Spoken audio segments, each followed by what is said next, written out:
Assalomu alaykum. Sabah ovozliq asarlari kanaliga hoş geldiniz. Kanalimizda Qaynam o'rkishi, Chala tekkan o'q, Manas daryosidan qaytish, Anjambay, Sarson ruh, Qonliq iz, Qonliq edir, Turma xotirlari mahbus ruhlar, tarixiy tazkira asar Ediqut o'g'lonlari Mo'ytelar jamiyati, G'ini Batur, Eli to'lqinlari qatorliq romanlar, Sabit Damolamning qisqacha tarjimali, Xo'janiyaz hojining ish faoliyatlari, shoir Toyir Talib bilan Ro'zi Saidning mushoirasi, Abdurahim O'tkirning Tova deyman Tova nomli she'ri qatorliq asarlar bor. Asarlarimizni yoqtirib anglashingizni qarshi olamiz. Asarlarimizni boshqa to'plarga va do'stlarga tavsiya qilib qo'ying. Rahmat. Anglayotganinglar Shinjon xalq nashriyoti 2000-yili 1-oyda nashr qilgan roman Eli to'lqinlari. Avtori Abdurahmon Qahar. İkinci qism 19 bob davomi. Mashina bir xil gurildab va ba'zi yerlarda ovozni o'zgartib yurmakda edi. Kunmu o'ltirishga oz qoldi. Sovuq shamolmu gurildab adashga boshladi. Ular ostlaridagi juvalarini elib kiyishdi. Men sizlarga bir voqeani so'zlab beray. Qatardan qolmay, dedi mayor unvonliq siyosiy boshqarma kadri hikoyasini boshlab. Bu voqeaga 3 yildan oshdi. Harambaqqa hujum qilinayotgan kunlardan beri edi. Hamma yoq oppoq qor, sovuq shunchalik ediki, ba'zi jangchilarning burutlarini qirib bog'lab ketgan. U chog'da men bir partizan jangchi edim. Biz Shahojining beg'idan Harambaq to'plakiga hujum qilatdik. Hujum 20 soatga cho'zildi. Faqat ilgirlay olmadik. Shu chaqcha og'zimizga bir yutum suv, bir tishlamdan salmadik. Oxir bir vozvot partizan jangchi cho'loq tamlarni daldi qilib, o'ngda yetib olib, yenimizdagi nonlarimizni qajilashga boshladik. Sovuqning qattiqligidan to'nlab ketgan nonlarimizga tishmo o'tmaydi. Shu chog'da nadandur kelgan kaltajo'liq bir odam bizning yenimizda paydo bo'lib qoldi va bizning ham qattiq, ham to'nlab ketgan nonlarimizni qajilab yeyishlarimizga sapsilib qarab ketdi-da, vozvot komandirimizning yeniq keldi. Jangchilar qattiq nonni qajilab bak avar bo'lib ketibdi. Bu yerda chechilib yotgan ba'siyalar ko'p ekan. Ba'siya sho'rpisi qaynatib bersam, ichib olsa qandoq? Dedi u. Vozvot komandirimiz ikkilinib qolgan edi. U ruxsat qiling. Issiqqina ichib olsa, jangchilaringiz yaxshiroq hujum qila oladi. Gumonlansangiz, avval o'zim ichib beraman, dedi yana. Vozvot komandirimiz yaqimliq kulimsirab turgan bu odamning xolisona taklifi va samimiy so'zdan ta'sirlanib, beshini lingishdi. Kaltajo'liq odam ingishib yurib, chechilib ketgan ba'siyalarni teridi. Ondan bizning yon tarafimizdagi vayron bo'lib ketgan lapasning ostiga keldida, yenidagi usti gumirlab tushgan uyning ichidan yo'g'on bir ko'ri tepib chiqdi. Oradan 5-10 minut o'tgandan keyin o'choqdan is chiqishga boshladi. Sho'rpini ko'rmay, isni ko'ribla og'zimizga siriq suv keldi. Oradan qanchalik vaqt o'tdikin, bu xolis yordamchining bizni chaqirgan ovozi anglandi. Sho'rp pishdi, sho'rp ichilinglar. Vozvot komandiri o'zi berib kelgandan keyin bizni navbatlashib berib sho'rp ichib kelishga buyurdi. Biz ikkidan bo'lib, yenimizdagi ko'rishkimizni yishib, lapas ostiga bordik va u odam quyib bergan sho'rpga nonlarimizni chilab ichishdik. Tuzsiz, go'shtsiz, maysiz bu ba'siya sho'rpisi bizga shunchalik ta'mlik tetib ketdiki, mayli qo'rdoq yegandanmi ortiq lazzatlanib ketdik va bizga yangidan jon kirgandek boshqadanlar ruhlanib ketdik. Kaltajo'liq odam shu sho'rpidan 2 qatim qaynatib berib, bir vozvot partizan jangchi to'liq tamoqlanib bo'lgandan keyin birdamdala ko'zdan g'oyib bo'ldi. Keyin muntizam armiya qurilib, harbiy unvon, orden medallar tarqatilib, G'uljida dag'duliq harbiy parad va namoyish bo'lganda, heliqi kaltajo'liq kishini vaqtliq inqilobiy hukumatning harbiy bo'lim boshlig'i nomida munbarda ko'rdik. Demak, ana shu chog'da vijildab o'qlar uchib, toplar tushib turgan qonliq urush maydonida bizga issiqqina ba'siya sho'rpisi qaynatib bergan kishi mushu so'yimlik rahbarimiz Ahmadjon Qosim ekan. Hammasi uning hikoyasidan qattiq ta'sirlandi. Ahmadjon Qosimi bilan ko'p qitim billa bo'lgan suhbatlashganlarning u to'g'riliq tasavvurlari texmi beyib qanotlandi, jo'shqinlandi. Abbosov so'zining oxirida Shinjongning hozirgi zamon tarixida o'tgan Shingishsa, Vujungshin, Jangjijong va mas'udlarda Ahmadjonda bor xislatlarning 100 dan biri tepilmaydi, dedi. Bir eg'izmo gap qilmay o'ltirgan odam Xalqning haqiqiy rahbari bo'lgan odam xim xatardan, o'limdan, jafodan qo'rqmaydi. Xalqning eng yaqin sirdishi, g'amguzori, mehriboni bo'la oladi, deb o'yladi. Nadamning ko'z oldiga Ahmadjonning uni cheriklar zo'rliqidan qanday qutuldirganligi, shtab oldida posta turganda uni tunib qolganligi va kurash qilish ro'yiga qanday ilhom berganligi, har qachon tabassum jilvilinib turgan nurliq chiroyi texmo iniq holda gavdilanib keldi va u shundoq rahbarining bo'lganligidan faxrlandi, suyundi, g'ururlandi. Kun o'ltirib ketdi. Jo'ng'ar dalasini asta-asta qarong'ulik qoplashga boshladi. Cheksiz ketgan qumluq, shig'illiq, qo'mishliq, yo'lg'un so'ksuklik dalada mashinaning gurkirgan haybatlik sadosi yavoyi hayvonlarga vahima silib o'tadi. Zahardek achchiq shamolmu boshlanib qoldi. Bu yerlarda 4-oyning boshlaridami xilila sovuq bo'ladi. Achchiq shamol yuzlarga yengidek sanjilatdi. Mashinada o'ltirganlar qish ozuqoni, yoz yipinchangni degandek atayin elib olib, kiyishib olgan juvalarning yoqasini ko'tarib olishdi. Shu arada ochiq havo birdilla buzildi-da, lapildab qor yig'ishga boshladi. Birdamdila o'ltirganlarning usti-beshini oppoq qor chumkidi. Buğu maylidi, munu peshkanlik ularning jiniga tegdi. İttik ketib bargan mashina tuyuqsizla vach qilib to'xtab qoldi. Juvalarning yaqalarini ko'tarishib, g'amsiz o'ltirganlar oldi orqasiga yiqilib ketishdi. Chataq chiqdi, yo'ldoshlar, dedi shofir kabinkidan beshini chiqarib. Mashinaning chirg'i buzildi. Ma'lmasmizmi? dedi Nizomiddin o'rnidan turib, hammasi ustidagi qorlarni qiqishdi. Qanday qilish kerak? Qismga tez yetish kerak edi. Amal tepilmasmi? Abdukarim Abbasov mashinadan sakrab tushdi-da, alam bilan tamaki chekayotgan shofirning yelkasiga yenikkina urdi. G'am qilmang, amal topamiz. Shu holda uning yodiga buningdan 3 yil burun bir eskadron milliy qismini boshlab Oqsuvga tushgan chog'dagi bir ish keldi. Uninggacha mashinaning ustidagilarning hammasi pastga tushgan edi. Qaranglar, dedi Abdukarim shu ishni esiga elib, biz Oqsuvga tushib, Koni shaharni elib, yangi shaharga hujum qilishga taraddudlanayotgan chig'imizda shaharni mudofaa qilayotgan go'mindan qismlari har kuni kechda sepilga nurg'un chiroqlarni esib qo'yib, sepil ostini yo'rtib o'tgan va bizning u yerga yaqinlashishimizga o'ng'aysizliklarni tug'dirgan edi. Biz sinchilab qarab, esilgan chiroqlarning pishiqish ekanligini bilib oldik. Demak, ular pishishni benzinga chilab, to'yindirib asqan va yondirgan ekan. Ular shundoq amallarni tepib, o'zini mudofaa qilgan yerda biz amal tepib, bu peshkanlikni yengib, safarimizni davomlashtira olmasmizmi? Topimiz, ni amallarni tepib, kuchli dushmanlarni yengdik. Uning oldida bu dushman nima? Hammasi uning atrofiga o'lashdi.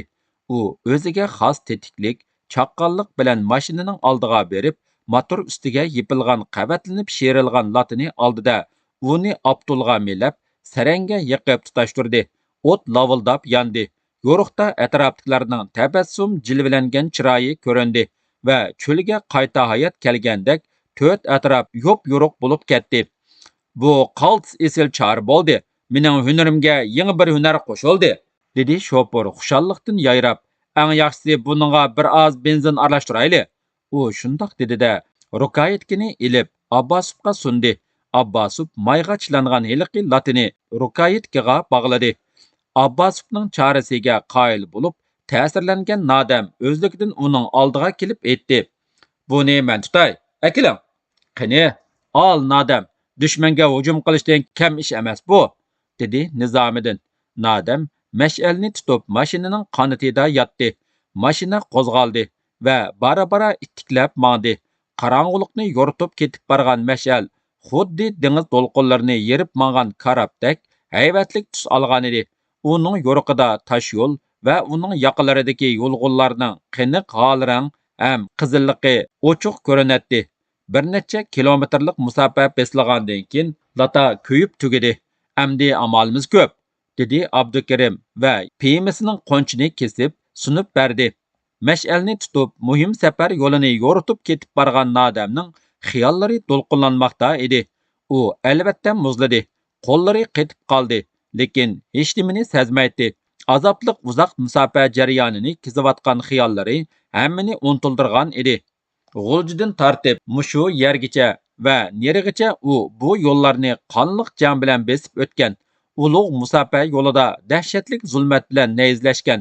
Butun badanidan zahar chechib turgan maxluqlar bilan ilishgan. Neni arsonlar shu yo'lda qansirab, aziz jonlarini qurbon bergan va mushu dasht bayovonlarda qabrsiz qolgan. Yo'lg'un qizargan mushu dalalarga ularning qonlari singan. Qahramonlar ko'targan mash'allar asrlardan biri zulmat bosgan mushu dalalarni yo'rotgan. Amdilikda uni o'chirib qo'yish mumkinmi? Yo'q, yo'q. Uni o'chirib qo'yish o'zimizni yo'qotish bilan tang. Bu mash'al o'chmaydi. Texi zulmat bosgan talay dalalarni yo'rotadi. Bu mash'al qo'ldan qo'lga o'tadi. Dahshatlik bo'ronlarga so'qiladi.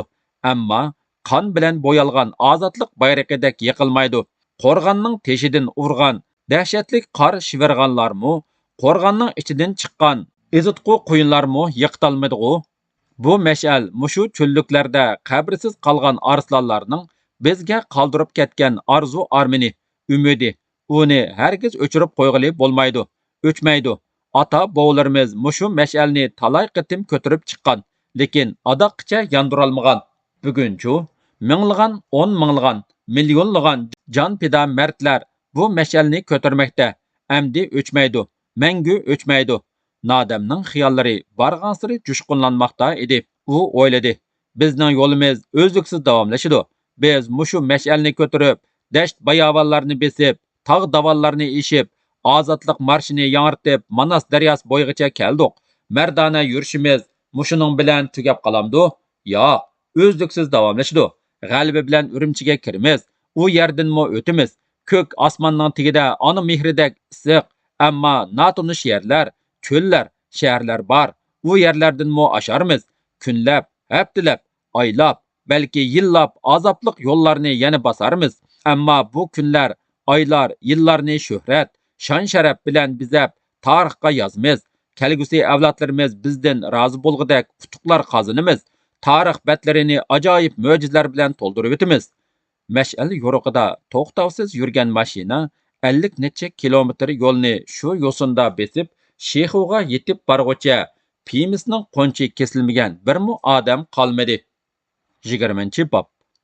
Manas daryosining g'arbiy qirg'og'idagi milliy armiya bilan sharqiy qirg'og'idagi Gomindan armiyasining bir-birlariga miltiqlarini tanglashib o'tgan 4 yillik tarixi oyoqlashdi. Gomindan armiyasi miltiqlarining istivollarini yerga qaratib, ikki qo'lini ko'tarib yo'lning ikki tarafiga o'tdi. Dag'dam yo'l bosh uchi ko'rinmagan holda ichildi. Milliy armiyaning komandir jangchilariga yangidan kiyim tarqatib berilgan bo'lsa-mu, ular yana o'tiklarini maylashib, parqirtibatdi. Chochlarini yositib, soqol burutlarini oldirdi. Hamshira qizlar aynakka necharat qarashib, o'zlarini tuzashtirdi. Hammaning yuzlarida hayajon hislari jilvalanib o'ynaydi. Yuraklari to'lqinlanib uratdi. Jangchilarga 4 yildan beri makon bo'lgan bu yer 4 yildan beri ko'rilmagan qaynam tashqinliqqa cho'mildi. Chunki bugun kutgan kun, Urumchiga kirish kuni kelgan edi. Brigada komandiri general-mayor Nizomiddin poliklarini boshlab yo'lga chiqdi. Qahrlik, kuchlik shir va yo'lboslar yo'lga chiqdi. Qancha yillik tashnaliklar, zarqib kutishlar yuz ochdi. Yurish boshlandi. Ular Manas bozoridan o'tganda yo'lning ikki tarafida turib tantana, olqish yangirtayotgan odamlar o'zlarini tutib olmay vaqirashdi. To'xtasanglarchu, sizlarning bu muborak qadaminglarni qanchalik kutganimizni anglasanglarchu. Orzuliq kunlarga yetish kishilar qalbidagi yuksak niyatning yuz etishi.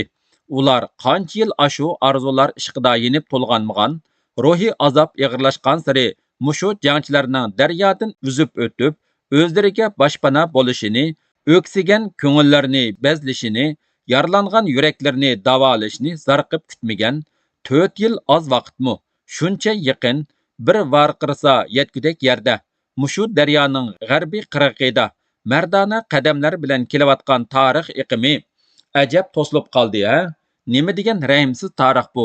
Sepilning ustida qarovullikda turgan Gomindan chirkiga tikilib qo'ygan odamning ko'zi o'yildi. Ashu azmatlar daryodan tezroq o'tsa nima bo'lar? deb qo'ygan odamning kallasi chepildi. Ko'chalarda necha kun sazoyi qilindi. Tomlarga tashviqot varaqasi chaplagan kim? deb necha yuzlagan odam gumonliq bo'lib turmalarga tashlandi. Odamlar qattiqroq yo'tilolmadi. Hatto to'xilar donlab ko'chalarga chiqolmadi. Mana endi yelkalarni besib turgan tog'dan shundoq ig'ir ruhiy azobdan qutuldirgan mushu jangchilarga ularning aytadigan yurak so'zlari ozmu? Mashinalar birdam to'xtasa nima bo'lar?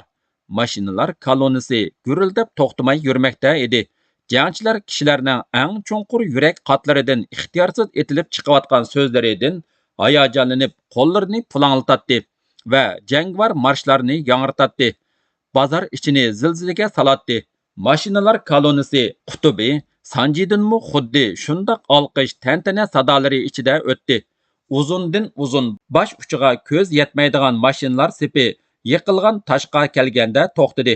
Komandir jangchilar mashinadan tushdi. 11-oy 2-3 qatim qor yig'ib, Urumchiga xilala sovuq tushib qolgan chaq. Yerlar to'nglagan, eriq o'stang suvlari qatqan, ammo kishilar qalbidagi milliy armiyaning yetib kelishiga bo'lgan tashnoliq sovuqdan ustun. Yuraklar qin-qiniga patmay, xuddi bahor tantanasi javlon qiladi. Ko'chalarga ayollar, buvay-momaylar, balalar to'lib ketgan. Ba'zilar ko'chaga ko'ngilakchanlar yugurishib chiqqan. Hammaning og'zidan keldi, kelyapti degan yurak yerilg'idek xush xabarlar yangramoqda. Brigada shahar rayoniga qarab yerlarni gursildatib piyoda mangdi. Beshiga oq quloqcha, puchsiga mashranglik shirg'an chopon, gilapa shim, oyg'iga parqirgan o'tuk kiygan jangchilar 4dan 1 rat tuzib, haybat bilan qadamlarini takshi ilib yurmoqda edi. Noyabr quyoshining oltin nurlarida ularning peshonasidagi kakar, murlardagi tochka, baldoq, yulduzlar, ko'ksidagi medal ordenlar valildab parqiraydi. Ko'zlarni chaqimtatdi, yuraklarni hayajonli uchqunlar qoplaydi. Naqsha boshlandi. Jangovar naqshlar, jangchilar qalbining sadosi, jangvorlikning tantanasi. Al qo'lingga qizil tug'ni, berma dushmanga hech uni. Dushman so'zsa bizga qo'lini, yanjib tashlaymiz biz uni. Tashnoliq kishilar qalbidagi eng ig'ir ruhiy azob. Yo'lning ikki tarafida turgan tantana qilayotgan mushu odamlar haybatlik tusda yerlarni tavirtib, marshlar yangirtib kelayotgan bu qudratli qo'shinni qanchalik tashnoliq bilan kutmagan. Kishilar hozir shu ruhiy azoblardan qutulib, tashnoliqiga yetgan. Har qalb egisida iftixor, g'urur va faxrlanish tuyg'ulari yongan. Ana, brigadani boshlab eng oldida lapildigan bayroq. Eng dastlabda bir necha odam Nilqining tog' cho'qilariga qarab, minglagan, yuz minglagan odamlarga ozodlikdan bishorat bergan bayroq. Nilqa partizanlari qiqas cho'qqanlar bilan shaharga besib kirib, Gomindan armiyasining G'uljidagi qo'mondonlik shtabini kumpay-kum qilib, shaharning suzuk osmida lapildatgan bayroq. Ili vodisidan Manas daryosi vodilarigacha, Altayning hayvatlik tog'larigacha yuzlagan minglagan vatan o'g'lonlari aziz qonlarini qurbon qilib, qo'ldan qo'lga ilib ko'tirgan bayroq. Tapan ostida chiqqan quyunlar, ezitquliq ta'tir shamollarda yiqilmagan bayroq. Ana, javlon qilib kelmoqda. U bo'ron chapqunlarda o'ngmagan, tavlangan mangu yiqilmas bayroq. Ana, brigada komandiri, beshiga oq quloqcha, uchisiga surranglik shinil, oyog'iga qora xurum o'tuk kiygan, mo'rsida general mayorlik unvon, ko'ksida sadoqat, fidoyilik, boturlik ordenlarini chaqintib, surlik nizomidan kelmoqda. U Ili millatlar gimnaziyasida o'quvchilarga shundoq surlik qiyofatda uyg'ongan xalq oldida Gomindan chirigan kuch deb dars o'tgan. U maxfiy tashkilotga ishtirok qilgan. Nilqa tog'larida partizanlar o'ttira atritiga boshchilik qilib, g'alvarab chiqqan Gomindan qismlarga o't ochgan chog'da uning chiroyi shundoq surlik tus olgan. U o'z polkini boshlab Jo'ng'ar dalalarini kezgan va Shexudagi 3 kunduz 4 kechilik eng keskin jangga shundoq holatda yetakchilik qilgan. U Altay tog' dalalarida quyruqlar bilan ilishganda jon tikib polik bayrog'ini saqlagan. U o'z brigadasini boshlab quyunlarni ozod rayondan surib chiqqanda uning chiroyi shundoq surlik tus olgan.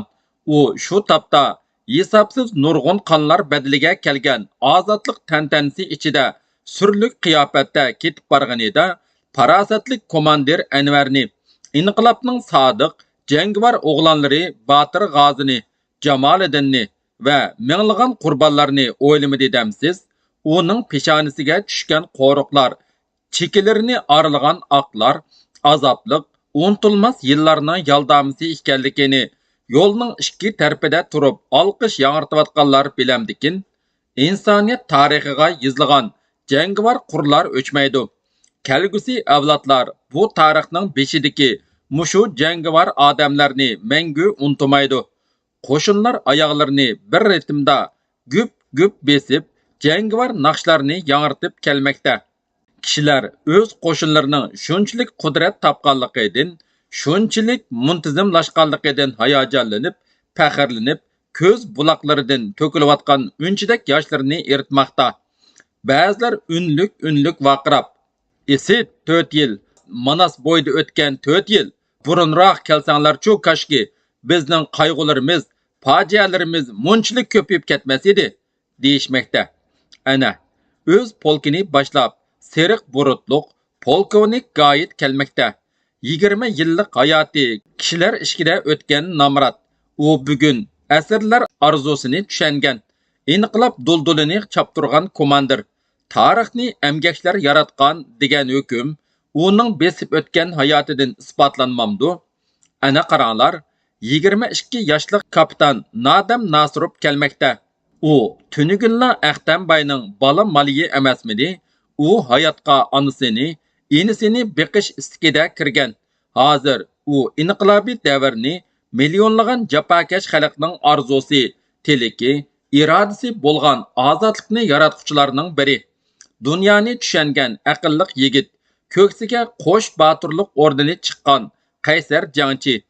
Uning yuzlari qaradapti, lekin jangovar yurishlarda dushman istehkomlarga hujum qilganlarida, qahrton sovuqlarda ko'zlarida yongan o't, yilimi o'chkini yo'q. Chochlarini quloqchisining ichiga yo'shirgan, maydalarida ordenlarni parqiratgan, qadamlarini takshi yo'tkab hayvat bilan kelayotgan hamshira qizlar sepi kishilarni texmi kuchlik hayajonga soldi va ular o'zlarini tutololmadi, ko'z yoshlarini to'xtatib ololmadi. O'g'illar bilan tang maydonga chiqqan qizlarga salom. Barakalloh sizlarga. Yaşanglar, vatanning qahramon qizlari. Ana, Reyhan podporuchik hamshira qiz doktorlik somkasini pulanlatib kelmoqda. U onasining zariga boqmay, vatan ishqida tepgan yuragining qo'mondonligida inqilobning bo'ron chapqonlaridan bo'ron qushidek mag'rur uchib kelgan qiz. Nozugum, 7 qizlarimning armonlariga varislik qilgan, tanglik, barobarlik, ozodlikqa janglar bilan yetgan qiz. Chechi uzun, aqli qisqa degan afsonani yer bilan yakson qilgan qiz. Ana, tavqish, o'ziga dal qilib tikilgan harbiy kiyim qaltis yarashgan tog' bolasi. Ko'ksida fidoyilik ordeni, uning dup-tugla qora ko'zlari o'ynab ketgan. Kishilarni zo'qlantirib hayvat bilan yurayotgan qo'shinning naqshlari 7 qat osmonga yetgan. Urumchi ko'chalarini jonlantirayotgan. Düşman so'zsa bizga qo'lini, yanjib tashlaymiz biz uni. Naqshlarning biri tugisa, yana biri boshlanadi. Angla ey vatan bolalari, shamollardan xabar boradi. Bir mo'may esa deb yig'lab vaqirvatdi. O'zlari shuncha chiroyli, mingishlari shuncha chiroyli, naqshlari ondan chiroyli. Qo'shinlarning oyg'i uzilmaydi. Go'rsildigan ritmliq ovozlar besilmaydi. O'z qo'shinlarini shunchalik jasoratga to'lgan holda ko'rib, qin-qiniga patmay qolgan kishilarning orzulari ko'p edi. Jangchilarni uylariga aparsa, esil taomlari bilan mehmon qilsa, kutsa, gaplarini anglasa, o'zlarining dardlarini to'ksa, ichqornini bo'shatsa, dunyoda buningdanmi ortiq xosiyatli ish bo'ladimi? Birlari jangchilarga ussizlik choy, tilim qo'g'in tavizlarni sunatdi. Usaganslar, bir yutum su ichinglar, tilinglarga besinglarchu. Birlari samsa go'sh girdlarini sunatdi. Yemsanglarmi qo'linglarga elib qo'yinglar, beshimiz osmonga yesin.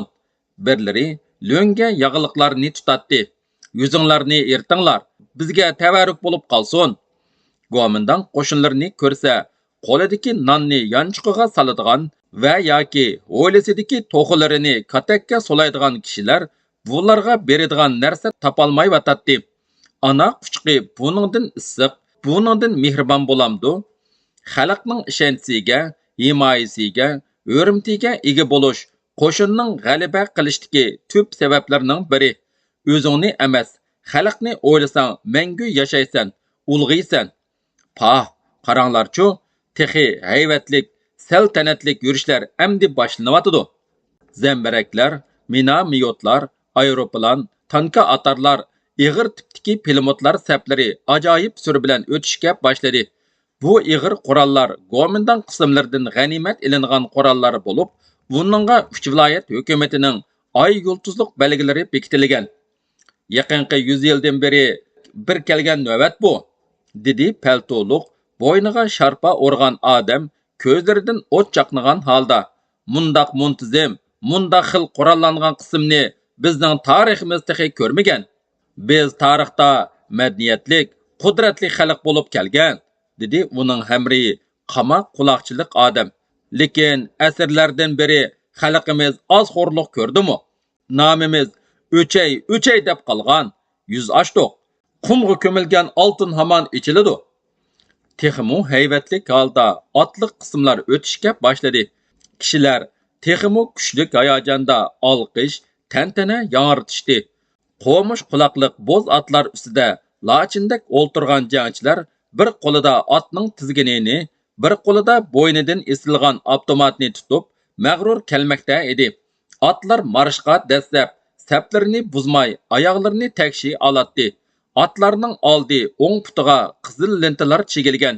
Bütün qizil lentaliq oyoqlar bir tashlansa, lentsiz oyoqlar bir tashlanib, navbat qatorida qilchimi ilgari keyinlik ko'rinmaydi. Taraf-tarafdan hayajonli sadolar ko'tarildi. Apirin, qo'shinlarimizning qudratiga apirin. Barakalloh, qo'shinlarimizning yuqori harbiy san'atiga barakalloh. Hayajonli hislarga cho'milib ketgan kishilar 1945 yil 9 oyda mushu qismlar Manas daryosining g'arbiy qirg'iqiga shiddat bilan yetib kelganda Gomindan armiyasining Urumchini tashlab qochmoqchi bo'lganligining sababini o'z ko'zi bilan ko'rmoqda edi. Nanming Urumchining toza, obod, qaynagan kengri bozori.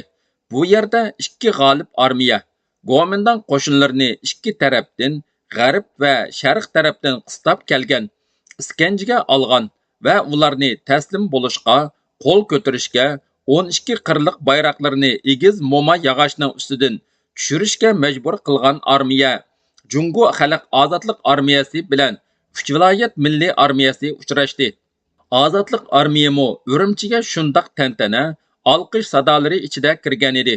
Ikki armiyaning bu tarixiy uchrashishi sha'niga, Urumchining 7 viloyatning uzil-kesil ozod bo'lishi sha'niga igiz pashtoqlardan nag'ra sunay sadolari yangramoqda. Kishilar yuraklarining eng ostinqi qatlaridan kulmoqda, shodlanmoqda. Jaranglab chilinayotgan shodiyona kuyiga keltirib, usulga tushgan odamlar barg'ansiri ko'paymoqda edi. O'z hayajonlarini bosolmay, usulga tushmagan odamlar qoldimi? Yurak yerilg'udek xushalliq deganmi shu? Talay zamonlardan biri mahkumlikda qolgan millatlar uchun milliy barobarlik, erkinlik, ozodlikqa erishishdanmi ortiq baxt bormi? Yo'q. Kechda Nadam bilan Rayhon ko'chaga chiqdi. Kunning oxirgi nurlari ularning yuzlarida jilvilanib o'ynaydi. Rayhon o'z baxtidan quvongan, u hayotga to'ymaydi. Nadam bilan yonma-yon mang'iniga qonmaydi. Voy isit, texi qorong'u tushib ketgini yo'q. Bo'lmasa u beshini Nadamning mursiga qo'yib olgan bo'ladi. Odam nimishqa umrga to'ymaydi? Aytinga Nadam, har bir kun yangidan yangi tuyuladi. Rayhon ko'zlari bilan kulib Nadamga qaradi. Do'st bilan dushman, yaxshi bilan yomon, o'ng bilan ta'tur bir-biriga hamroh bo'lganlik uchun. Nadamning javobi xuddi burun yodlab olgandek tez aytildi. Qiz ta'sirlandi. 5 yilimiz chilish bilan o'tdi. Yana yangi chilishlar bizni kutyotdi-da. Biz urush qilganda u chog'dagi kunlarimiz yangi edi. Әмді кон болып қалды. Yana yangi chilishlarni qilishning ko'yda yashaymiz. Anvar apandimning armonlarining texi 10 dan birini amalga oshira olmadik. Botir G'ozning intiqomini texi to'liq ola olmadik. Osmong'u ur-urg'i qolgan chashqon Chinxayga qochmoq tugul 7 qat osmonning qa'riga chiqib ketsimi, u amdi qochib qutulolmaydi. Biroq u dunyoga yangidan turalgan hang vaqti chashqon emas, oyog'i ishtik, ko'zi o'tkir, hiylagar chashqon. Uni tutishga oz kuch sarf qilinmaydi. 5 yildan beri oz qon to'kdikmi? Ne yigitlarimiz qurbon bo'ldi. Qarang, bizning yezidagi varisjonni hisob qilmaganda 5 kishi qatnashgan, 3 qurbon bo'ldi. Meningmi 5 yerimga o'q tegib, oranli saq qoldim. Ashu qurbonlar badaliga kelgan ozodlik bilanla ishimiz oyoqlashmaydi. Aqtamboy bilan hisob kitob qiladigan ishlar, ijtimoiy tuzumni o'zgartiradigan ishlar, xalqimizga ozodlikning ta'minini haqiqiy tetitadigan ishlar texi oldimizda turibdi. Bularni siz bilan biz qilamiz. Shunga umrga to'ymaymiz-da. Nodam tushungan umrning ma'nisi, amdiki reallikning ma'nisi, umidvorlik bilan yashash kishining ruhiy ko'taranguligini ta'min etadi. Shundaq umidvor kishi bilan yonma-yon mengish Rayhonning istiki edi. U buningga yetdi. Shundaq umidvor kishi bilan amdi kelgusidagi ulug' ishlarga kirish uning mangulik baxti. Shu g'urur va faxrlanishning baxtning kayfida badanlari simobdek titrab ketgan Rayhon ixtiyorsiz Nodamga yuzlandi. Biz insonlarning o'zimizning go'zal kelgusi uchun jang qildik. Qizning yodiga darrov bir narsa kelgandek yigitga burildi. Kelgusidan ansiraydiganlarmi bo'lar ha? Kelgusiga umid bilan, umidsizlik bilan qaraydiganlarmi, uningdan kuladiganlarmi, qaqshab yig'laydiganlarmi bo'ladi albatta. Rost aytsiz Nodam, Aqtamboy kelgusidan yig'laydi, u yig'latgan odamlar kuladi. Ikkisi shundoq qizg'in ma'nilik suhbatlar bilan Xangching klubining oldiga kelganda Abduqodir bilan Nina uchrashdi. "Mana qaranglar", dedi Abduqodir kulib. "Nima degan xosiyatli ish bu? Men buningdan 6 yil burun Ninani mush yerda lukchaklar changilidan arang qutuldirib olgan edim. Endi bu yerlarning xo'jayini biz." Rayhon chaqchaq qildi. "O'zingiz uchun qutuldirib optikansizda? Siz varisjonni Nodam uchunla otgandek-da." "Yo'q, men u xoinni butun jangchilar qalbining buyruqi bo'yicha otgan." Ular qaqoqlab kuldi. Atrofda turgan odamlar elektr nurida, ko'kslarida orden, pagonlarda unvon, baldoq va yulduzlar chaqnagan bu yosh ofitserlarga masligi kelib zo'qlanib, ko'z uzmay qarab ketishdi. 1983-1984 yillari G'uljida yezildi. 1999-yili qayta tuzitildi. Oxirgi so'z. Jungo yangi demokratik inqilobining bir tarkibiy qismi bo'lgan 3 viloyat inqilobi temisida asar yozishni 50-yillarning oxirlarida o'ylagan edim. Chunki men balalik chig'imda neliqidan G'uljiga besib kirgan partizanlarni va ularning Langshang, Haram bog'larda elib borgan urushlarini o'z ko'zim bilan ko'rgan edim. U chog'larda o'zligidan fidoyi bo'lib sapga qo'shilayotganlarga qurol yetishmaydi. Ular nayza, to'qmoqlarni ko'tarib urushga kiratdi. Jahil qo'rg'on Arambaqqa hujum qilingan chog'larda yana sonsizlagan qiyoqas cho'qanchilarmu qurolliqlarning keyindan mang'atdi. Menmu ashu qiyoqas cho'qanchilarga agishib, o'qlar vengildab uchib yurgan qonliq maydonlarga necha kirgan edim. Keyin bizning mahallidan partizanlarga o'zligidan qo'shilib ketgan yoshlardan va shularning birisi bo'lgan akamdan nurg'un ta'sirlik voqealarni angladim. Shuningdan keyin ko'nglimda mushu temada oldi bilan bir necha parcha hikoya yozish, ondan povest va oxirida roman yozish istagi tug'ildi. Şinjandagi har millat xalqi ozodlik tengining burunroq etishi uchun hisobsiz nurg'un qonlarni to'kkan, qurbon bergan, ozodlik ishqida yongan ashu mardlarning boturona kurashlari albatta bizning bugungi sotsialistik adabiyotimizda o'z ifodasini tepishi va kelgusi avlodlarimizga o'z ota-bobolarining baxtiyor zamon yaratish uchun qandoq qahramonliklarni ko'rsatganligini ro'shan badiiy xotirlar orqali aks ettirishi kerak. Şuңa mən aldı bilan akamның partizanlarga qandaq qo'shilib ketganligi va opam bilan qilgan datalashidan tug'ilgan birinchi hikoyam ona vasiyatini yozdim. U 1957-yili e'lon qilindi. Orqadilla Nizomiddinning ishi, Ochaldagi jang hikoyalarini yozdim. 1964-yili povsit yozish qaroriga kelib, 6 bob yozgan chig'imda madaniyat inqilobi boshlanib, yozganlarim ko'ydirib o'tildi. 1974-yili yana yozishga kirishdim. Shundoq qilib, oxir Eli to'lqinlari dunyoga keldi. Eli to'lqinlari nashr qilingandan keyin kitobxonlardan nurg'unlagan xatlarni topshirib oldim. Ular xatlarida romanning davomini o'qishni kutayotganligi haqida orzu tilaklarini bildirishgan. Şinjan Xalq Nashriyati o'tkazgan suhbat yig'inida 3 viloyat inqilobining peshqadam jangchilari mening kitobning 2 qismini yozishimga ilhom berdi va rag'batlantirdi. Shuning bilan Eli to'lqinlarining 2 qismini yozib bitirdim. Men bu 2 kitobni yozishda ilgari oxiri bo'lib 3 viloyat inqilobiga qatnashgan 50 dan oshiq peshqadam inqilobchilar bilan uchrashdim, suhbatlashdim. Ba'zilari hatto muhim jang maydonlarining xaritalarini sizib berdi. Yana ba'zilarining bu vaqtdagi aslimlaridan, xotirlaridan foydalandim. Men bu yo'ldoshlarning menga ko'rsatgan samimiy yordamlariga, qo'llashlarga chin qalbimdan minnatdorligimni bildiraman. Avtordan tugidi.